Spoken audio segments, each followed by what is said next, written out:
Welcome. তো কেমন আছো তোমরা? রৌদ্র গল্প সিজন 2 পার্ট 2 নিয়ে আইসা পড়ছি। তো বেশি কথা না কয়ে ভিডিও শুরু করা যাক। রৌদ্র বলল, না স্যার, আর কখনো দেখবেন না, কিন্তু মৃত্যু যদি চলে আসে তাহলে? রাকিবুল খান বলল, ও আসবে না, এখন চলে যা, আর কথাটা মাথায় রাখিস। রৌদ্র এমন ধমক শুনে চুপচাপ সেখান থেকে চলে আসে আর ভাবতে লাগে কি হয়েছে এইসব আমার সাথে। যেখানে যাচ্ছি সেখানে কিছু না কিছু একটা ভেজাল লেগেই আছে। এইসব চিন্তা করতে করতে কলেজে চলে আসে রৌদ্র। রৌদ্র বলল, স্যার ভিতরে আসতে পারি? স্যার বলল, এত সময় কোথায় ছিলি তুই? রৌদ্র বলল, স্যার একটু হাসপাতালে গিয়েছিলাম। স্যার বলল, ও আয়, ভিতরে আয়। সবাই ভাবতে পারেন স্যার তো জানি রৌদ্র হাসপাতালে গিয়েছিল, কিন্তু আবার নতুন করে জিজ্ঞাসা করলো কেন, তাই না? আসলে রৌদ্র যখন হাসপাতালে যায় তখন অন্য একজন স্যার ক্লাস নিয়েছিল, এখন অন্য একজন স্যার নিচ্ছে। আশা করি সবাই কথাটি বুঝতে পারছেন। এরপরে রৌদ্র মনোযোগ দিয়ে ক্লাস করতে থাকে, আর অন্যদিকে কুহেলিকার মনে হাজারটা প্রশ্ন এসে উকি দিতে থাকে। কারণ কি হয়েছে রৌদ্রর সাথে, যার কারণে স্বয়ং এমপি এসে নিজেই নিয়ে গেল রৌদ্রকে হাসপাতালে। এরপরে কলেজ যখন ছুটি হয় তখন কুহেলিকা বলল, এই রৌদ্র দাঁড়াও। রৌদ্র বলল, বলেন, কি বলবেন? আর আমার হাতে সময় নেই। কুহেলিকা বলল, আচ্ছা চলো হাঁটতে হাঁটতে বলি, আমাদের বাসা তো প্রায় একই দিকে। রৌদ্র বলল, ও সময় নষ্ট না করার জন্য কুহেলিকার কথা সহমত হয়। রৌদ্র বলল, ঠিক আছে। কুহেলিকা বলল, এমপি তোমাকে হাসপাতালে নিয়ে গেল কেন? আর মিতুকে? রৌদ্র বলল, আপনাকে বলবো কেন? কুহেলিকা বলল, আমি বলতে বলেছি তাই বলবা, কোনো সমস্যা? রৌদ্র বলল, আশ্চর্য, সমস্যা হবে কেন? কুহেলিকা বলল, তাহলে আমাকে সব কিছু খুলে বলো। রৌদ্র বলল, আপনাকে বলে লাভ কি? কুহেলিকা বলল, বলেই দেখো লাভ হয় কি নাকি লস হয়। রৌদ্র বলল, ও আমার দরকার নেই, ওকে। কুহেলিকা বলল, এইবার কিন্তু বেশি হয়ে যাচ্ছে রৌদ্র, তোমাকে যা বলছি তাই করো। রৌদ্র বলল, সত্যি বলতে কুহেলিকা, তোমার সঙ্গে মেলামেশা করলে আমার পরিবারের উপর অনেক ঝড় আসবে। কুহেলিকা বলল, কাহিনী কি? রৌদ্র বলল, তোমার সঙ্গে কথা বললে হাসিব আমাকে রাস্তায় পিটাবে লোকজন নিয়ে, আবার তোমার মা চায় না আমার সাথে কথা বলল। কুহেলিকা বলল, কেন চায় না শুনি? রৌদ্র বলল, আমি গরিব, তুমি কোটিপতি, তাই। কুহেলিকা বলল, কেন গরিব কোটিপতির সম্পর্ক হয় না কি? রৌদ্র বলল, সম্পর্ক মানে কি বলতাছো এসব তুমি? কুহেলিকা বলল, ও সরি, ভুলবশত মুখ দিয়ে বেরিয়ে গিয়েছে।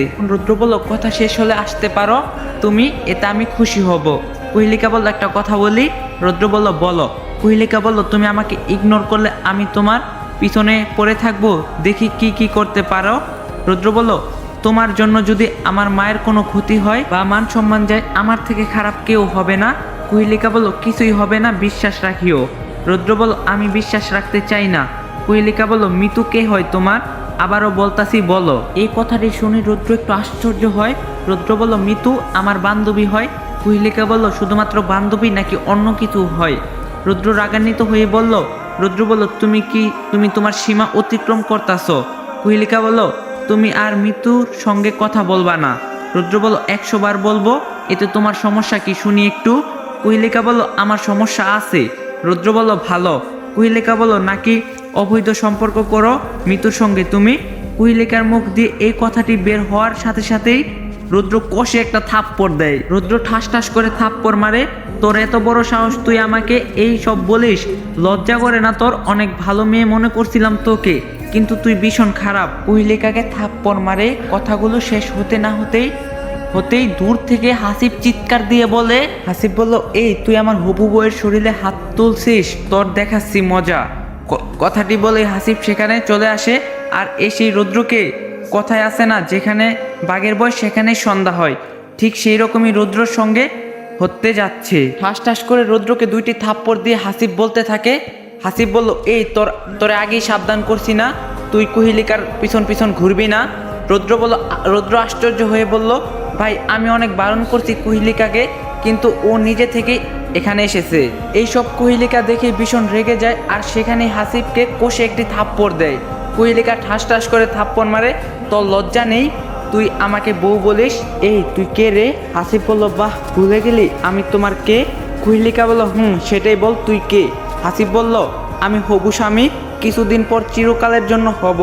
কথাটি শেষ হতে না হতেই আবারও কুহেলিকা হাসিবকে কষে একটি থাপ্পড় দেয়। কুহেলিকা থাপ্পড় দেয় আর বলে, তোর তো দেখি পরিবারের কোনো শিক্ষাই নেই। হাসিব বলল, দাও, যত ইচ্ছা থাপ্পড় দাও, বিয়েটা হোক, দেখামো মজা। কুহেলিকা বলল, তুই যদি রৌদ্রর পিছনে লাগিস আর কখনো, তবে আমার মতো খারাপ আর কেউই হবে না। হাসিব বলল, এই ফকিন্নির পিছনে আমি লাগবো? হা, এরে একটু চুমকি মারলেই তো শেষ হবে। কুহেলিকা বলল কথাটা মাথায় রাখিস। হাসিব বলল বুঝলাম না, আমি রুদ্রকে মারলে তোমার এত জ্বলে কেন? কুহেলিকা বলল বাজে কথা বন্ধ কর আর এখান থেকে চলে যা। হাসিব বলল ও কি তোমার স্বামী নাকি? কুহেলিকা বলল রুদ্র আমার স্বামী, এতে কোনো সমস্যা আছে কি তোর? হাসিব বলল সমস্যা তো অবশ্যই থাকবে, সমস্যা না থাকলে কি এখানে আসতাম আমি? ঠিক সেই সময় রুদ্র বলল প্লিজ আপনারা দুজনে থামুন থামুন, আমি চাই না আমার জন্য আপনাদের দুজনকে ঝগড়া লাগুক, ভালো থাকবেন, আমি গেলাম। কথাটি বলে যেই না যেতে ধরবে ঠিক সেই সময় কুহেলিকা রুদ্রর হাতটি ধরে ফেললো। কুহেলিকা বলল না তুমি কোথাও যাবে না। হাসিব বলল কেন, আজ ডেটে যাবা নাকি? দুজনে কাহিনী কি? কুহেলিকা বলল কসম তুই যদি এখান থেকে এই মুহূর্তে না যাস তবে আমি চিৎকার করে লোকজন জড়ো করব। হাসিব বলল তাই ঠিক আছে চলে যাচ্ছি, কিন্তু আবার আসবো। রুদ্র তুই একটু ভালোভাবে থাকিস, না হলে বৃন্দাবনে পাঠিয়ে দিব। এইভাবে ধমক দিয়ে হাসিব সেখান থেকে চলে যায়। রুদ্র বলল হাত ছাড়ো আমার। কথাটি শুনে কুহেলিকা হাতটি ছেড়ে দেয়।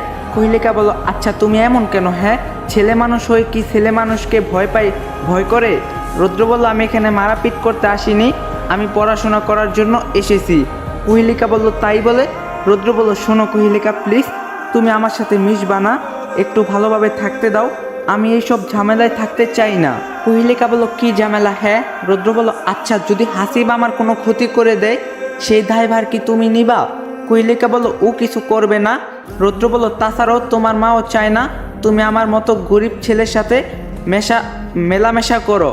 কুহেলিকা বলল তুমি পাগল? রুদ্র বলল হ্যাঁ আমি পাগল, দয়া করে পাগলের সাথে এসো না তুমি। কুহেলিকা বলল কিন্তু আমার পাগলটাকেই চাই। রুদ্র বলল আমি জানি তুমি আমাকে পছন্দ করা বিশ্বাসও করো, এই সম্পর্ক কখনোই হবে না।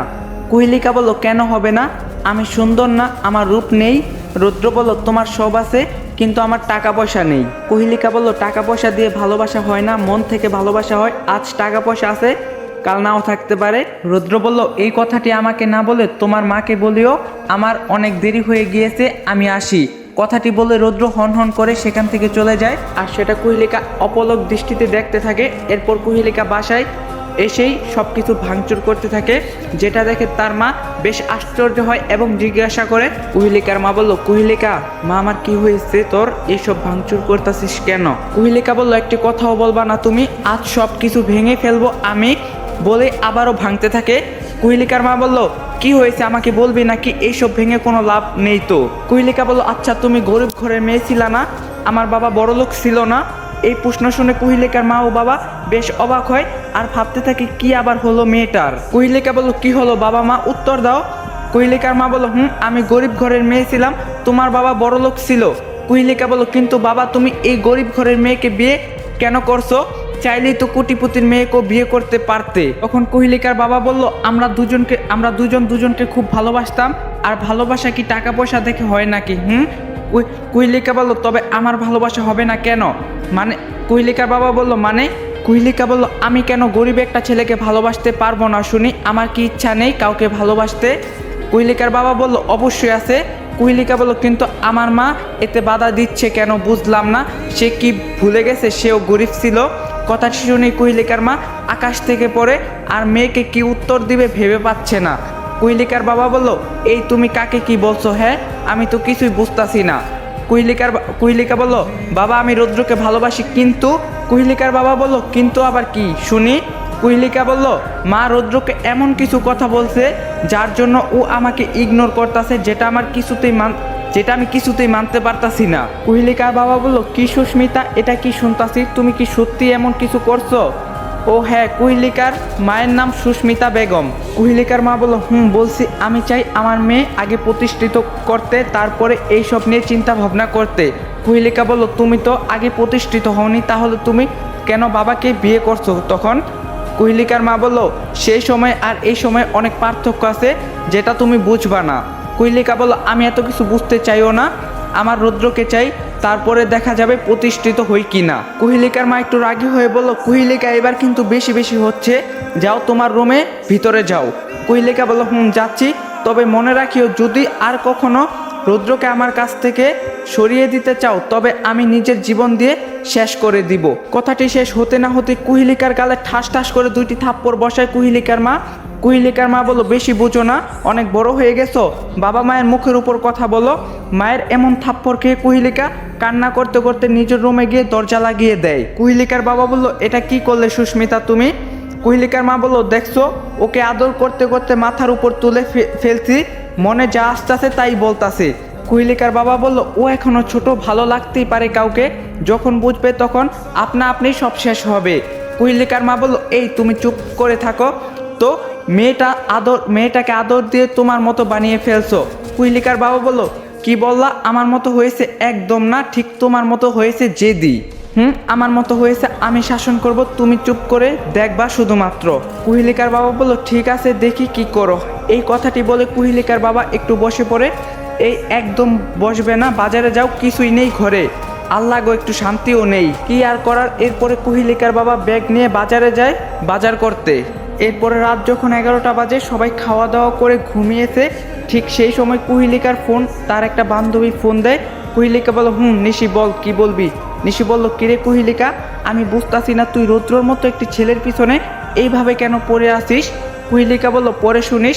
নিশি বলল, না, এখনই বল আমাকে। কুহিলিকা বলল, এখন বললে তো সব কিছু শেষ, সময় হোক সবই জানতে পারবি।